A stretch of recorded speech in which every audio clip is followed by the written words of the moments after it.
नमस्कार मित्रों, आपका मेरे चैनल स्टडी विद संध्या में बहुत बहुत स्वागत है। मित्रों, आज मैं आपके लिए महाकवि भारवीकृत किरातार्जुनीयम महाकाव्य से संबंधित महत्वपूर्ण प्रश्न उत्तर भाग 1 लेकर आई हूँ, जो कि एक संस्कृत का महाकाव्य है, जो आपकी टीजीटी परीक्षा के लिए अत्यंत ही उपयोगी है और भी जो संस्कृत से संबंधित प्रतियोगी परीक्षाएं हैं उनके लिए भी अत्यंत महत्वपूर्ण है ये। और महाकवि भारत से संबंधित जानकारी भी मैंने इससे पहले के वीडियो में दी हुई है। यदि आपने ना देखा हो तो मेरी चैनल की प्लेलिस्ट में जाके देख सकते हैं। तो चलिए शुरू करते हैं प्रश्न नंबर 1 से। किरातार्जुनीयम किस प्रकार का काव्य है? किरातार्जुनीयम किस प्रकार का काव्य है? तो प्रश्न उठता है काव्य कितने प्रकार के होते हैं? तो काव्य मुख्यतः 2 प्रकार के माने गए हैं, एक श्रव्य काव्य और एक दृश्य काव्य। अब जैसा कि नाम से स्पष्ट है कि श्रव्य मतलब जिसको सुना या पढ़ा जाए वो श्रव्य काव्य होगा, और जिसको देखा या सुना जाए वो दृश्य काव्य होगा, जैसे नाटक, एकांकी इत्यादि। अब श्रव्य काव्य के भी 2 भेद होते हैं, मुख्यतः 2 भेद होते हैं, एक गद्य काव्य और पद्य काव्य। एक भेद चंपू काव्य भी माना जाता है, लेकिन चंपू जो होता है वो गद्य और पद्य का मिश्रण होता है, यानी कि उसमें गद्य और पद्य दोनों होते हैं। और पद्य काव्य के भी 2 भेद होते हैं, एक महाकाव्य एक और खंड काव्य। खंड काव्य को गीत काव्य भी बोलते हैं। तो किरातार्जुनीयम किस प्रकार का काव्य है? महाकाव्य है। प्रश्न नंबर 2, किरातार्जुनीयम किसमें विभक्त है? अब चूंकि किरातार्जुनीयम महाकाव्य और महाकाव्य सर्गों में विभक्त होता है, तो किरातार्जुनीयम सर्गों में विभक्त है। प्रश्न नंबर 3, किरातार्जुनीयम की गणना किसमें की जाती है?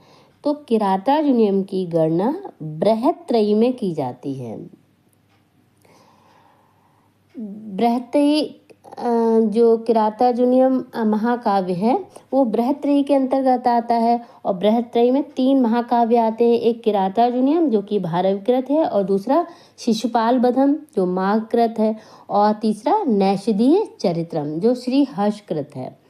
ठीक है, तो बृहत्त्रयी पर भी मैं वीडियो बना चुकी हूँ। यदि आपने नहीं देखा हो, मैंने बहुत आसान ट्रिक के साथ बनाया है, यदि आपने नहीं देखा हो और आप देखना चाहते हैं तो मेरी चैनल की प्लेलिस्ट में जाके देख सकते हैं। आगे देखें, किरातार्जुनीयम में कुल कितने सर्ग हैं? अब महाकाव्य है, सर्गों में विभक्त है, और उसमें कितने सर्ग हैं? तो उसमें 18 सर्ग हैं। प्रश्न 5, किरातार्जुनीयम का उपजीव्य ग्रंथ कौन सा है? कहाँ से इसकी प्रेरणा मिली है इनको? महाभारत का वन पर्व। प्रश्न नंबर 6, किरातार्जुनीयम में कुल कितने श्लोक हैं? तो किरातार्जुनीयम में कुल 1040 श्लोक हैं। ये तो संपूर्ण किरातार्जुनीयम में हो गया, जो इसके 18 सर्ग हैं। और किरातार्जुनीयम के प्रथम सर्ग में कुल कितने श्लोक हैं? तो प्रथम सर्ग में है 46। किरातार्जुनीयम का मंगलाचरण कैसा है? तो किरातार्जुनीयम का मंगलाचरण कैसा है? तो उससे पहले प्रश्न बनता है कि मंगलाचरण कितने प्रकार का होता है? तो मंगलाचरण 3 प्रकार का होता है, आशीर्वादात्मक, नमस्कारात्मक और वस्तु निर्देशात्मक। तो किरातार्जुनीयम का मंगलाचरण कैसा है? वस्तु निर्देशात्मक मंगलाचरण।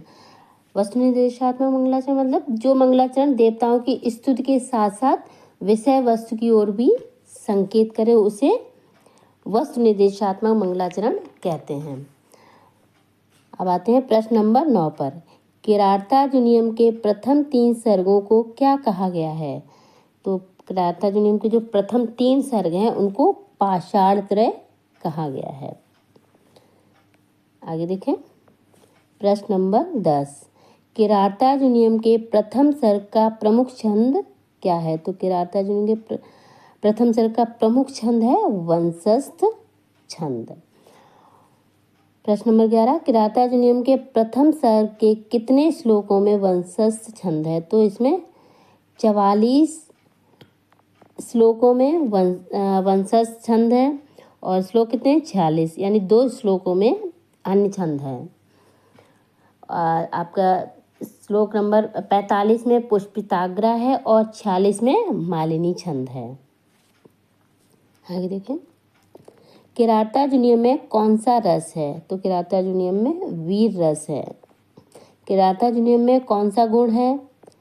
तो वीर रस है, तो गुण भी ओज गुण होगा, जहाँ ओज गुण होगा वहाँ वीर रस होगा, जहाँ वीर रस होगा वहाँ ओज गुण होगा। आगे देखें, किरातार्जुनीयम का प्रारंभ किस शब्द से होता है? तो किरातार्जुनीयम का प्रारंभ श्री शब्द से होता है।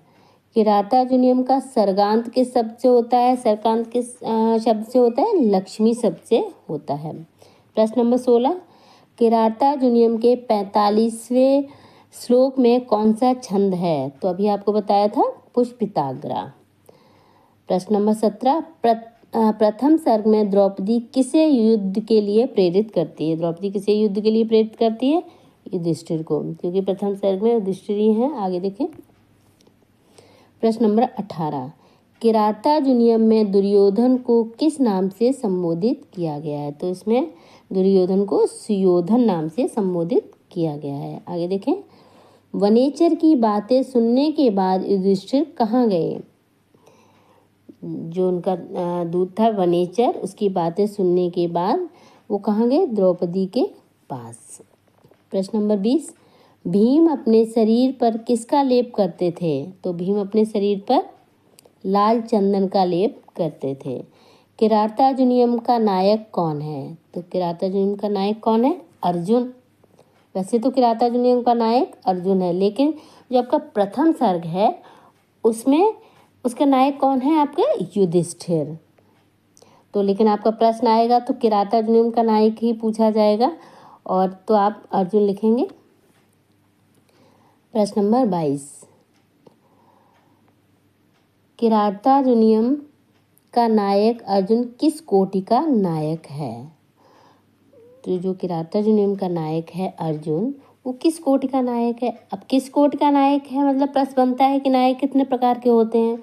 तो नायक कितने प्रकार के होते हैं? 4 प्रकार के होते हैं। धीरोदात्त, धीर ललित, धीर प्रशांत और धीरोधत्त। ये भी मैं आपको बता चुकी हूँ पहले की वीडियोस में, आप देख सकते हैं। तो किरातार्जुनीयम का नायक कैसा है? धीरोदात्त। धीरोदात्त कैसा नायक होता है? धीरोदात्त नायक वह होता है जो गंभीर होता है, विनम्र होता है, क्षमाशील होता है, स्थिर होता है, बलवान होता है, यानी उसमें सारे ही अच्छे गुण होते हैं, जैसे कि राम हुए, युधिष्ठिर हुए। और इसके विपरीत जो धीरोधत्त नायक होता है वो बिल्कुल इसके विपरीत होता है, और जैसे कि भीम इत्यादि। आगे देखें, किरातार्जुनीयम की नायिका कौन है? तो नायिका कौन है? द्रौपदी है। किरातार्जुनीयम के अनुसार पांडवों का निवास स्थान क्या था? कहाँ रहे थे पांडव अपने वनवास के समय में? द्वैत वन में। प्रश्न नंबर, आखिरी प्रश्न आपका इस वीडियो का, किरातार्जुनीयम के अंतिम श्लोक में कौन सा छंद है? तो मैं आपको पहले ही बता चुकी थी, इसमें मालिनी छंद है। तो इस तरह आज मैं आपके लिए 25 प्रश्न लेकर आई थी। आगे के वीडियो में मैं आपके लिए और प्रश्न लेकर आऊँगी। तो यदि आपको मेरा ये वीडियो पसंद आया हो तो कृपया लाइक करें और ज़्यादा से ज़्यादा शेयर करें और मेरे चैनल को सब्सक्राइब करें। धन्यवाद।